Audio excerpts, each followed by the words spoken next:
ഒരു സുഹൃത്തിനെ ഞങ്ങൾ കൂടെ കൂട്ടി. അദ്ദേഹം 10-30 കൊല്ലമായി മദീനയിൽ തന്നെ താമസിക്കുന്ന മനുഷ്യനാണ്. അങ്ങനെ ഓരോ പ്രദേശങ്ങളും ഞങ്ങൾക്ക് പരിചയപ്പെടുത്തി. ഒരു പ്രാവശ്യം ജന്നത്തുൽ ബഖീഇൽ അസ്ർ നമസ്കാരത്തിന് ശേഷം അവിടുത്തെ ഖബർ സിയാറത്ത് ചെയ്യുന്നതിന് വേണ്ടി പോയി. ഓരോ ഖബറുകളുടെ ചരിത്ര പശ്ചാത്തലം അദ്ദേഹത്തിന് അറിയാം, ഇടങ്ങൾ അദ്ദേഹത്തിന് അറിയാം. അതൊക്കെ അദ്ദേഹം നമുക്കിങ്ങനെ പരിചയപ്പെടുത്തിക്കൊണ്ടേയിരുന്നു. അത് കഴിഞ്ഞ് പുറത്തേക്ക് ഇറങ്ങുമ്പോൾ അദ്ദേഹം പറഞ്ഞു, എനിക്ക് ഒരുപാട് അനുഭവങ്ങളുണ്ട്, 10-30 വർഷക്കാലത്തെ അനുഭവം. ഈ അനുഭവങ്ങൾ പലപ്പോഴും എന്നെ അത്ഭുതപ്പെടുത്താറുണ്ട്. ഒരുപാട് ആളുകളുമായി ഇങ്ങനെ ബന്ധപ്പെടാൻ അവസരം കിട്ടിയതിന്റെ അടിസ്ഥാനത്തിൽ അദ്ദേഹം പറഞ്ഞു, ഒരു പ്രാവശ്യം ഒരു സാധാരണ ഇങ്ങനെ ഹജ്ജിന് വേണ്ടി വരുന്ന ആളുകളുടെ ക്യാമ്പുകളിൽ, അവരുടെ റൂമുകളിലൊക്കെ കറങ്ങി നടക്കുന്ന കൂട്ടത്തിൽ ഒരു റൂമിൽ പോയി. അവിടെ ഒരു വയസ്സായ സ്ത്രീ ആരുമില്ലാതെ ഒറ്റയ്ക്ക് വിഷമിച്ച് പ്രയാസപ്പെട്ടിരിക്കുന്നത് കണ്ടു. അവർ കരയുന്നു.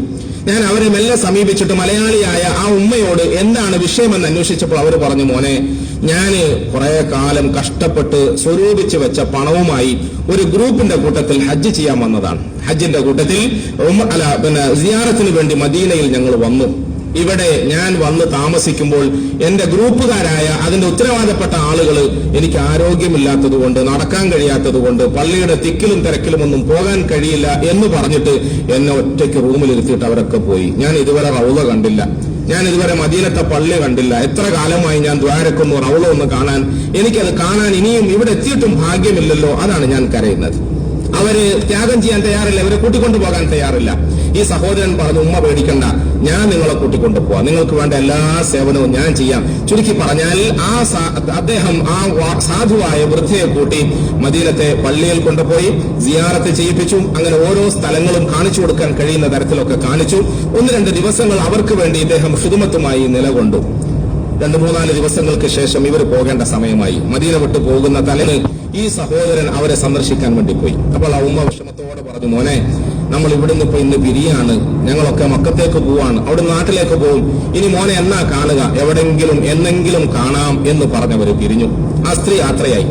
പിറ്റേന്ന് ഈ സഹോദരൻ പറയാണ്, അദ്ദേഹത്തിന് ഒരു ടെലിഫോൺ വന്നു. ആ ടെലിഫോൺ ഈ ഉത്തരവാദപ്പെട്ട ട്രാവൽസിന്റെ ആളുകളുടേതായിരുന്നു. അവർ പറഞ്ഞു, ഞങ്ങളുടെ മടക്കയാത്രയിൽ ഒരു വലിയ വിഷമം സംഭവിച്ചു. ഞങ്ങളുടെ കൂട്ടത്തിൽ ഒരാൾ മരണപ്പെട്ടുപോയി.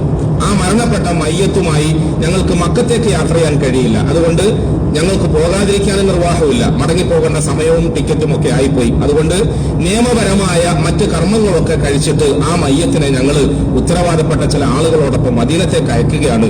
നിങ്ങൾക്ക് സാധിക്കുമെങ്കിൽ അതിനൊന്ന് സഹകരിക്കണം, അതിൽ പങ്കെടുക്കണം എന്ന് വിളിച്ചു വാ. അദ്ദേഹം പറഞ്ഞു, തീർച്ചയായും ഞാൻ ചെയ്യാം, അതൊക്കെ നമുക്ക് ആഗ്രഹമുള്ള സംഗതിയാണ്. അങ്ങനെ ഈ മയ്യത്ത് വരുന്ന സമയം നോക്കി ഇദ്ദേഹം അത് സന്ദർശിക്കുന്നതിന് വേണ്ടി അവിടെ പോയി കാത്തുനിന്നു. ആ സഹോദരൻ പറയാ, ഞാൻ പോയിട്ട് ആ മയ്യത്തിന്റെ മുഖത്തുള്ള തുണി ഒന്ന് മാറ്റി നോക്കിയപ്പോൾ സ്തബ്ധനായി പോയി, ഞെട്ടിപ്പോയി. ഇന്നലെ വരെ ഞാൻ സേവിച്ച ആ വൃദ്ധയായ സഹോദരിയുടെ മയ്യത്തായിരുന്നു അത്. അവർ മരണപ്പെട്ടു. എന്റെ മനസ്സ് വല്ലാതെ വിങ്ങിപ്പൊട്ടി. സാധാരണ പോലെ മയ്യത്തിന്റെ അനന്തര കർമ്മങ്ങളൊക്കെ പൂർത്തിയാക്കി മസ്ജിദുൻ നബവിയിൽ 10,000-കണക്കിന് ആളുകളുടെ നേതൃത്വത്തിൽ നമസ്കാരം നിർവഹിച്ചു. ജന്നത്തുൽ ബഖീഇൽ അവർക്ക് വേണ്ടി ഖബർസ്ഥാൻ ഒരുക്കി, അതിൽ അവരെ ഇറക്കി വെച്ചു. അവരുടെ ഏറ്റവും ഉറ്റ ബന്ധു എന്ന നിലയിൽ ഞാൻ സ്വയം അങ്ങ് അവരുടെ എല്ലാ കർമ്മത്തിലും പങ്കെടുത്തു. അവരുടെ ഖബറിന്റെ ഉള്ളിൽ ഇറങ്ങി ഞാൻ ആ മയ്യത്തിനെ മറവാടിയിട്ട് കയറാൻ പോകുമ്പോൾ ഒരു അറബി ഓടി വരുന്നു. അദ്ദേഹത്തിന്റെ കയ്യിൽ ഒരു കൊച്ചു കുഞ്ഞിന്റെ മയ്യത്തുണ്ട്. നിങ്ങളൊക്കെ കണ്ടു കാണും. അറബികളുടെ സാധാരണ പതിവനുസരിച്ച് ജനിച്ച ഉടനെ മരിക്കുന്ന കുഞ്ഞുങ്ങളെ അവര് തന്നെ കുളിപ്പിച്ച് റെഡിയാക്കി കഫൻ പൊതിഞ്ഞ് പള്ളിയിൽ കൊണ്ടുവന്ന് മറ്റേതെങ്കിലും ഖബറുകൾ ഉണ്ടെങ്കിൽ ആ ഖബറിന്റെ കൂട്ടത്തിൽ വെച്ചു കൊടുക്കുകയാണ് അറബികളുടെ പതിവ്. ഞാൻ ഖബറിൽ നിന്ന് മേളോക്ക് കയറുമ്പോൾ ഈ വന്ന അറബി ചോദിച്ചു, നിങ്ങൾക്ക് വിഷമമില്ലെങ്കിൽ എന്റെ ഈ കുഞ്ഞിന്റെ മയ്യത്ത് കൂടി അതിലൊന്ന് വെക്കാമോ എന്ന് ചോദിച്ചു. ഇല്ല, വിഷമമൊന്നുമില്ല, സമ്മതമാണ്. ആ മയ്യത്ത് ഞാൻ കയ്യിൽ വാങ്ങി ഞാൻ മരിച്ചു കിടക്കുന്ന ആ ഉമ്മാമയുടെ മയ്യത്തിനോടൊപ്പം ഈ കൊച്ചു കിടാവിന്റെ മയ്യത്തിനെ ഞാൻ അടുപ്പിച്ചു വെച്ചു. കബീർ സാഹിബ് എന്നോട് പറഞ്ഞു, സാധാരണ ദൂരെ നിന്ന് ഞാൻ നോക്കിയപ്പോൾ ഒരു ഉമ്മ ചരിഞ്ഞു കിടക്കുന്നു. ആ ഉമ്മയുടെ മാർബിടത്തിലേക്ക് തലചായിച്ചുകൊണ്ട് ഒരു കുഞ്ഞ് മുലപ്പാല് കുടിച്ചുകൊണ്ട് കിടക്കുന്നത് പോലെ കിടത്തിയിട്ട് ഞാൻ കയറി വന്നു. ഞാൻ പുറത്തു വന്ന് തിരക്കൊക്കെ ഒഴിഞ്ഞിട്ട് ഈ നാട്ടിലെ ബന്ധുക്കളായ ആളുകളുമായി ഞാനൊന്ന് ഫോണിൽ വിളിച്ച് സംസാരിച്ചു. ഇവരുടെ കാര്യങ്ങളൊക്കെ അന്വേഷിച്ചപ്പോൾ ആ സ്ത്രീയെക്കുറിച്ച് അവർ നല്ല അഭിപ്രായം പറഞ്ഞു. മലയാളിയായ, ഒരു പക്ഷേ നമ്മളെപ്പോലെ വലിയ വിവരവും വിദ്യാഭ്യാസവും ഒന്നുമില്ലാത്ത സാധുവായ ഒരു പെണ്ണ്, ഒരു സ്ത്രീ, ഒരു വൃദ്ധ. അവരെ കുറിച്ച് അന്വേഷിച്ചപ്പോൾ അവർ നല്ല സ്ത്രീയായിരുന്നു, പടച്ചവനെ പേടിയുള്ളവരായിരുന്നു. നല്ല നിലയിൽ നാട്ടുകാരോടൊക്കെ ചോദിച്ചാൽ നല്ലതല്ലാത്തതൊന്നും അവരെ കുറിച്ച് പറയാനില്ല. അവർ കഷ്ടപ്പെട്ട് പ്രയാസപ്പെട്ട് സ്വരൂപിച്ച് വെച്ച പണവുമായി അവസാനത്തെ ഒരു ആഗ്രഹം പൂർത്തിയാക്കാൻ വേണ്ടിയിട്ട് അവർ ഹജ്ജിന് വന്നതാണ്.